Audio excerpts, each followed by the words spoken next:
Morning, everyone. Felice Valvano here on a very... Oh, Tony, you want to... Yeah, Tony Valvano. Yeah. I'm here too.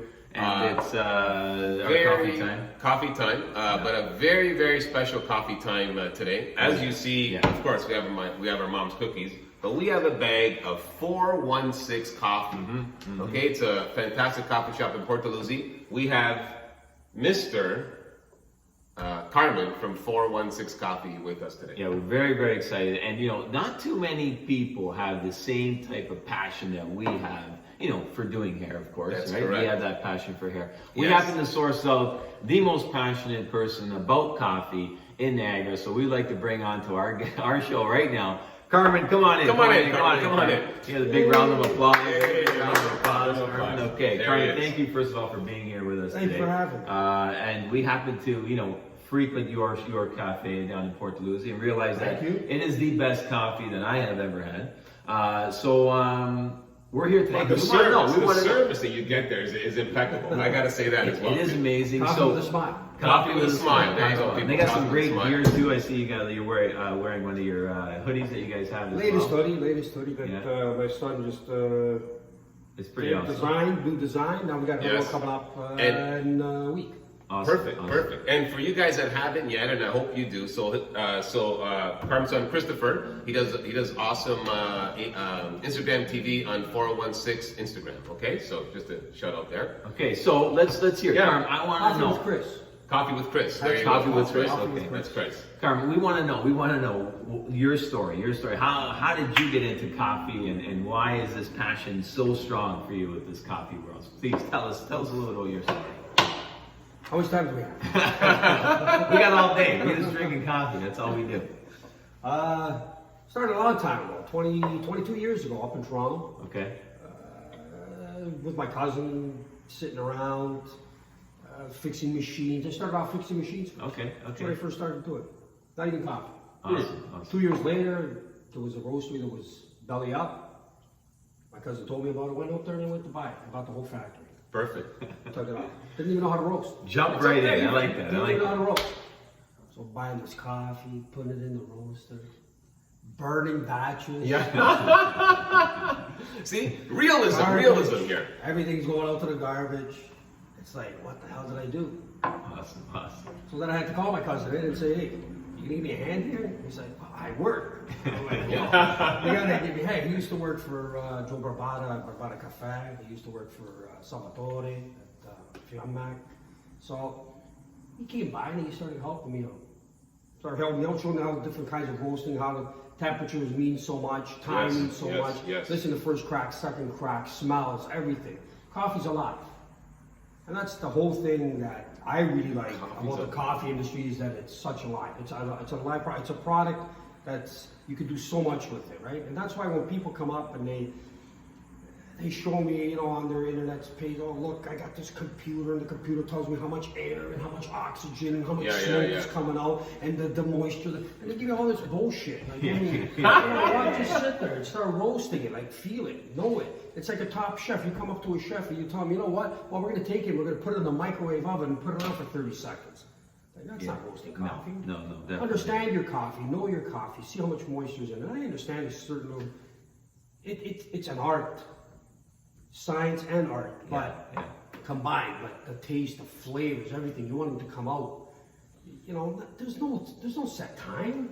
Yes, Right? yes. There's no Passion. You gotta Feel have it. it, right? Like so, when chefs cook, they make a cake. You make a cake. You make a cake. We all start off with the same ingredients, Yeah. Right. Yeah. right? That's why I put it to everybody so people can understand something. Yeah. You use 3 eggs. He uses 2 eggs. I use 1. He uses so much flour. He uses 1. So the recipe just changed a little bit. Sure. It's not saying that your cake's is better than mine or his. Right. But it's the way you put it. So now you take your cake. We're going to put the cake. We're going to line them all up, and now we're going to let the people decide. Yes. Right? Sure. And that's the Please. point. That's where you want to get with roasting, tasting, flavors, and understanding the coffee. Yeah. So it's got to come from within. How do you come up with the Beautiful. flavors that you guys decide? Because I know a lot of times when I come into your cafe, like there's a lot of different. You're changing up the flavors that you guys have of the coffee. So number one, they're not flavors. There's no flavors in the coffee. There's single origin coffees. Right? Okay. So we source all coffee from all around the world. We do deal with about 3 or 4 farms that we actually deal with. Okay. So we're Excellent. in contact with them. We're in contact with the owners. We get the coffee shipped in. We get them right from the farms. One's from Ethiopia, the Shaka Forest. So so we leave every coffee single origin, except our espresso. Okay. Okay, our espresso, I've been roasting it for 20 years. It's Wow. a special blend that I have, so I've always liked it. Okay. A lot of people really like it, so that's the one we actually blend. But all the other coffees are single origin. So when we talk about the tasting, the Right. flavors, Flavor, yeah. you How do we said, get- Tell me. those are tasting notes. So what you want to do is you want to cup your coffee. So when you get the coffee in, we have a small micro roaster, a smaller one, holds like a half a pound to a pound. Okay. We micro roast everything, then we sit back and we cup it. So we do our cupping. Now out of the cupping is where you get your flavors. Okay. It's like this coffee over here that I was just telling you about, Yeah. the Misty Valley Ethiopian. When we cupped that, it was the most amazing thing. I never had it. It was the first time we brought this coffee in. I didn't bring it into the country. Somebody else brought it into the country. He brought in only 10 sacks. I know him very well. He sold me a couple sacks. Yeah. Okay. That's after begging and pleading. So with that coffee there, the first thing that you get, just knocks you out is raspberries. Okay. Okay. Then it turns okay. into blackberries.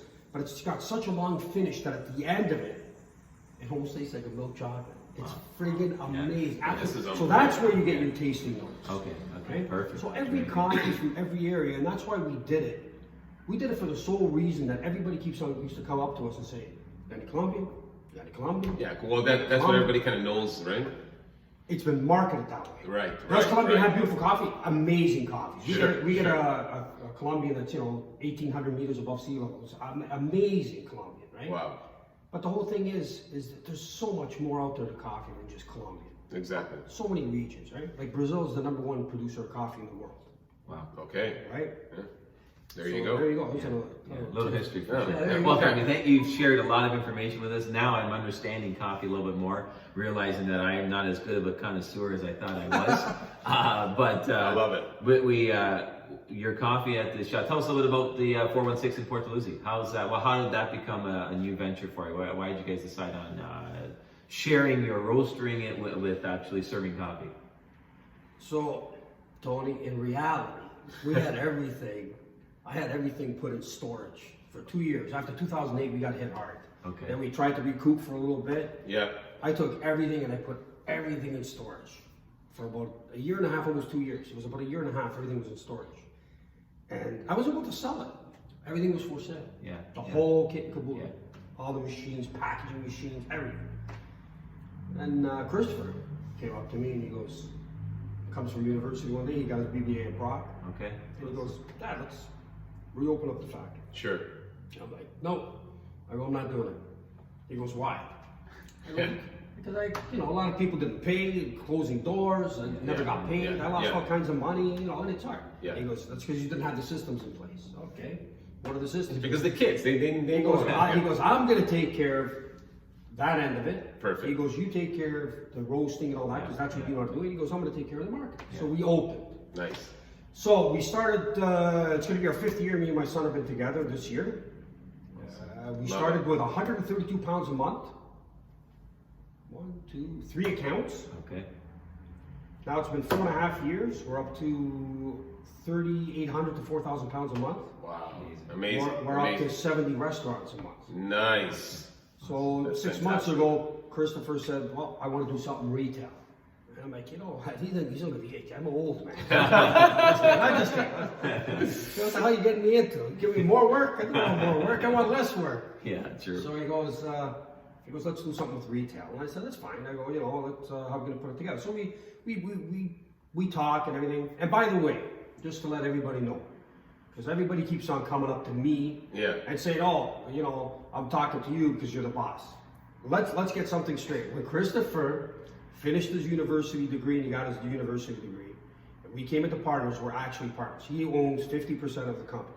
Okay. It's not that he is an owner too. So anybody wants to go talk to him, they can go talk to him. I like it. He's an owner. Put He's the an onus owner. on him. Right? I like it. So Where was I going with That's it? amazing. Just how the retail part. store. Oh yeah, Retail so we started, so we said, okay, fine, so we wanted to find someplace that was almost central, right? Yeah, But we yeah. wanted to find someplace that's not gonna kill us in rent, Yeah. because like, Starting up, sure, everything that you listen to, every entrepreneur, they say the startup, when you start off retail like that, the thing that kills you, a lot of it is your rent and try to go too wages. big. Try to go too big, sure. Wages, Sure, right? Because you got too big, then so we didn't want to do that. Right. So we had a couple of real estate guys going around here and there. Great real estate. I'm not saying nothing about real estate people, but I'm just saying. There's a lot of great ones out there. There's a lot of great ones out there. I might not have found the right ones, but I was driving around one day and I see this place. And Sure. as you guys remember, that was when I first started. I was on the other side. Remember?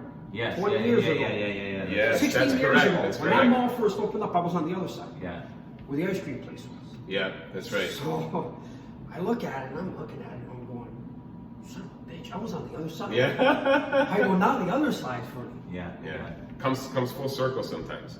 So we went and we said, should we try it? Well, let's see what rent is. And Yeah, everything. yeah. What's the everything went smooth.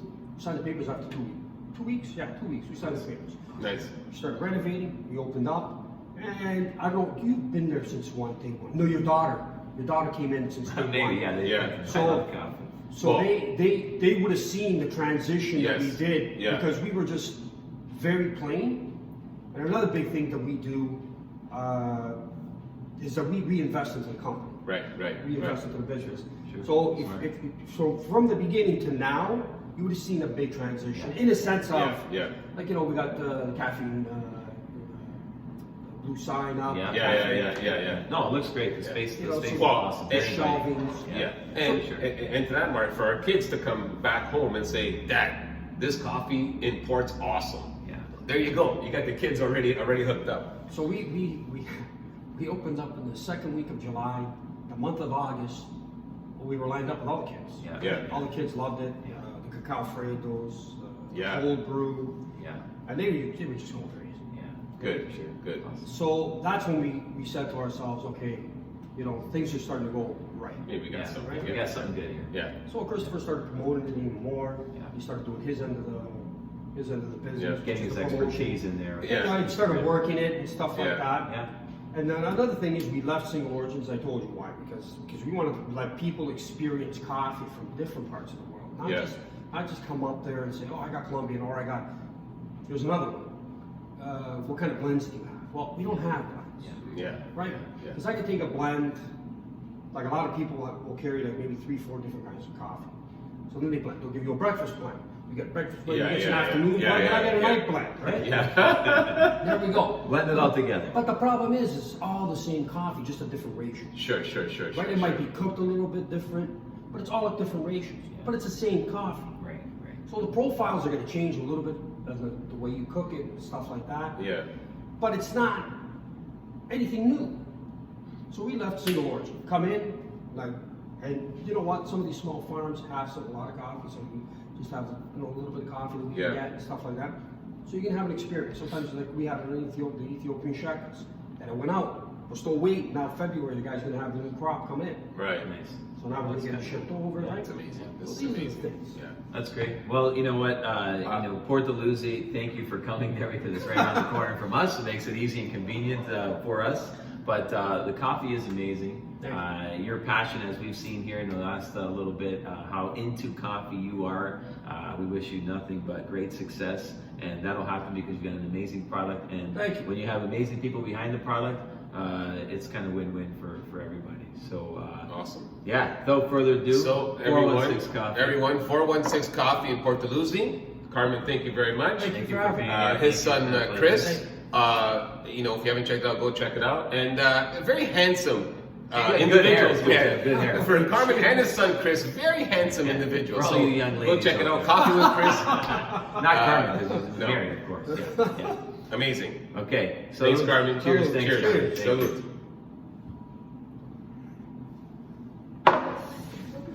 Shit. Hey, Anyways,